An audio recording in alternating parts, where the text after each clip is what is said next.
Wara snin twal ta' tkaxkir ta' saqajn mill-amministrazzjoni preċedenti, Gvern Laburista se jkun qed idaħħal il-liġi li tirregola l-finanzjament tal-partiti. Id-deputat mexxej tal-Partit Laburista Tony Abela fisser kif din il-liġi se tkun qed tbiddel ix-xenarju politiku ta' pajjiżna. Din se tkun qed tbiddel ix-xenarju politiku għax fejn qabel kien hemm free for all kif qal tajjeb il-Ministru Owen Bonnici. Dena l-aspett se jkun regolat, ħalli ħadd minn għandu l-flus ma jipprova influenza l-aġenda politika tal-pajjiż. Din hija proprja parti mit-trasparenza u kontabilità li jridu juru il-partiti lej il-poplu lej il-flus li jiġbru minn għandu.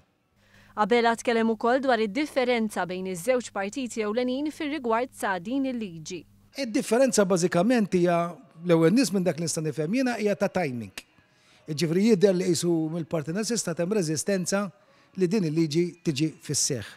Aħna qegħdin ngħidu le, is-sena d-dieħla din il-liġi tiġi fis-seħħ, il-partiti se jkollhom iż-żmien kollu f'dax-xhur li ġejjin biex jippreparaw lilhom infushom għal din il-liġi, però mhux se nibqgħu nipposponu.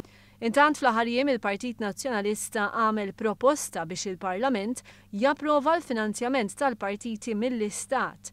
Tony Abela tar reazzjoni tiegħu għal din il-proposta wkoll, filwaqt li tenna li m'għandux ikun hemm bailout tal-ebda partit. Aħna bqajna sorpriżi kif issa propju wara li tant ilhom snin fil-gvern qed jagħmlu proposta din ix-xogħol. Li nista' ngħidlek idi li m'hemm ebda intenzjoni li l-gvern jagħti xi bailout lil xi partit jew ieħor. Laqqas naqblu li d-diskussjoni ta' din ix-xogħol għandha tkun bejn żewġ partiti.